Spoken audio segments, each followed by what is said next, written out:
Hello and welcome to God Center.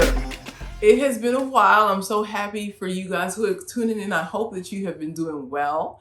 I am excited to bring forth this message. If you did not catch the last video, it is available on Facebook, I believe, on the God Center Facebook page, and on my personal, if you are a friend and you're in my personal inbox, so you're my friend in the personal. So nevertheless, I did give several updates there that there will be some changes coming. One of the major changes is that as of now, we're going to be, for the moment, videoing every other week. So that's every other week. So that means y'all can, take a moment off, kind of like a little sabbatical. Y'all just, then be ready for when I come back on. Okay, so I have a message today, and it is out of Fort Worth, Texas, So Fort Worth, Texas, and it is out of Mercy Culture Church. If y'all don't know about that church on fire, you need to find out about them because they are on fire for Jesus. Amen. That's what we need to be at this time, you guys. So this message is coming from the pastor's wife. So the pastor there is Pastor Landon Schott. Well, his wife, she is a fire shot herself, and her name is Heather Schott. And she gave an amazing word that I was able to listen to, and I encourage you to listen to it in its entirety. I will include at the end a link for that video. But before you tune out, the topic is waiting on the Lord. Now, don't run. Don't shut the video off, because this is a different perspective. This is a different perspective that Pastor Heather Schott is bringing to this whole waiting situation. Okay, so let's jump into that video. God has not forgotten you. He has not passed you by. God is allowing the strength to be renewed within you. See, it was in Abraham's story when Sarah began to strive because she wasn't willing to wait on the Lord. So she takes it into her own hands, and she asks her maidservant to sleep with her husband. How many know this is not going to be a good end of the story? But this is her idea because she was so tired of waiting. She lost trust in her God. She lost trust in her husband's leadership. She lost trust in the promises of God. And she took it into her own hands. You want to know what her womb birthed next? Jealousy. Envy. When we begin to take our eyes off of him. Pastor Jasmine preached this on July 4th when she was worshiping. She said, I looked up the word wait. And what does it mean? It means look for him. Look at him. Keep your eyes on Jesus. When we take our eyes off of Jesus, is when we begin. I actually have this picture that the Lord gave me of our ears becoming like on fire and hot for whatever our flesh desired to hear. Because now that our eyes are off of Jesus, we begin to listen to things that aren't of Jesus. And then the next thing you know, our entire spirit, man, and body is going in a different direction, worshiping something other than our King. In this message, Pastor Schott, she speaks about what we should be doing while we're waiting. And one of those things is resting. That sounds weird because it's kind of like when we're waiting on something, we don't want to rest. We want to move. We want to make stuff happen. Kind of like, for example, waiting for a baby to come. Okay. Which is one of the things she spoke about. But just in my own experience, I know when I was waiting for my daughter to be born, I didn't just sit there and say, okay, just waiting to see when she's going to come out, because she was supposed to come out August 16th or the 17th. That's what I was given, which is my dad's birthday. So I thought that's pretty cool. So I was super excited for that. Well, the 16th came, 17th came. She was not here yet. She didn't come out until the 30th. So she took her own time, and God, I guess, gave her the nudge to come out. But the point being, while I was waiting for that day, I was doing things. I was trying to get things ready. I was like, okay, what else do I need to do? And there was not really a time that I rested until the doctor put me on bed rest and was like, you need to rest. You starting to have issues. And I was just like, well, I got to get ready. I got to do things.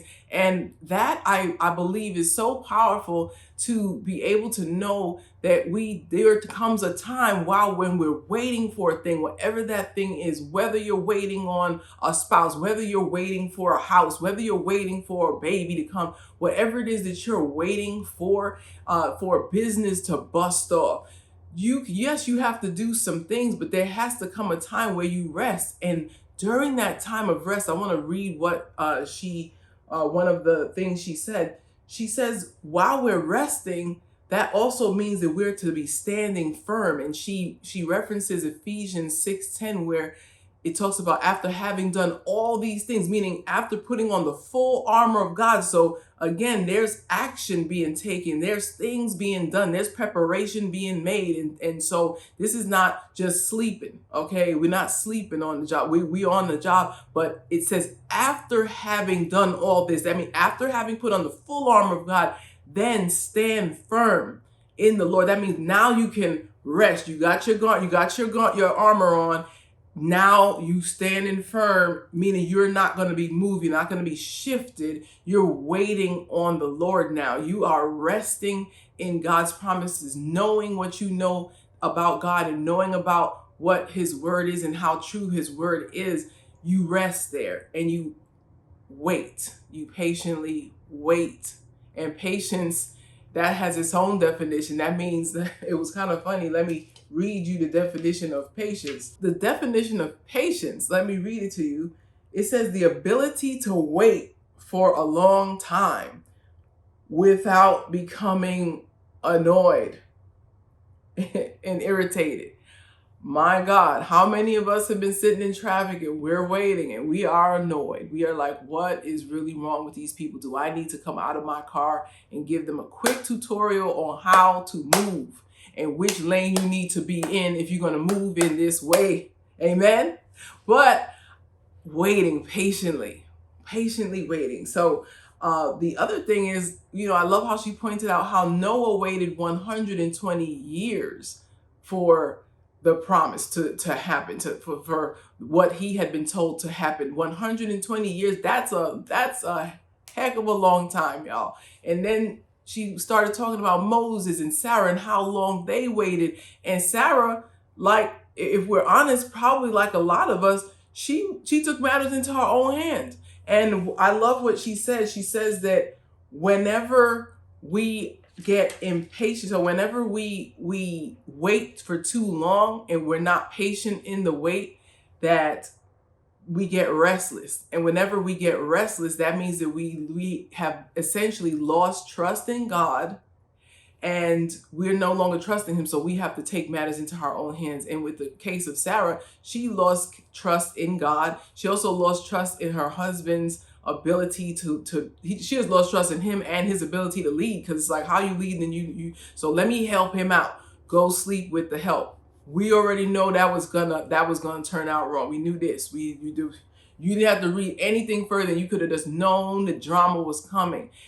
So on that note, I also love how Pastor Heather, she really spoke about when we have a thing that we're waiting on, that we have to be careful, for other things that come, and we start focusing on those other things, because maybe we look and say, well, it's been X amount of years and this hasn't happened, so maybe I'm supposed to move along and do something else. Understand and know that when God has given you something, and that's something only you can truly know, based on your relationship that you have with God. When God has put something in your soul and in your spirit, and you know that this is something you're supposed to do, that you hold on to that thing. Yes, there might be delay, but again, we know delay does not mean denial. And so you hold on to that thing, and yes, maybe God does want you to do some other things, but just be careful how busy you become. Do you become so busy to the degree that you forget all about that other thing that you're holding on to and that you're waiting on to come to fruition? Or are you just getting so busy that you're like, okay, I'm so busy and I'm good with all these other things, and I'm just throwing that other thing by the wayside? So just taking caution as it pertains to that. And, again, just being in an understanding mindset that things in this life will not always materialize and happen when we want them to happen. So that is it for this episode of God Center. I do hope that this word blessed you if you're in a season of waiting, or maybe if you know another person, a friend of yours, colleague, someone who's waiting on God for something. I would encourage you to share this word with them, and perhaps it will bless them as well. So until next time, that's going to be in 2 weeks from now. So remember to check me out. So be sure to like, share, subscribe, and hit that bell so that you will be alerted as to every time God Center releases a new video. I'll see you next time on God Center. But until then, it's 2 weeks. Until then, be sure that you keep God at the center of all you do. Bye-bye.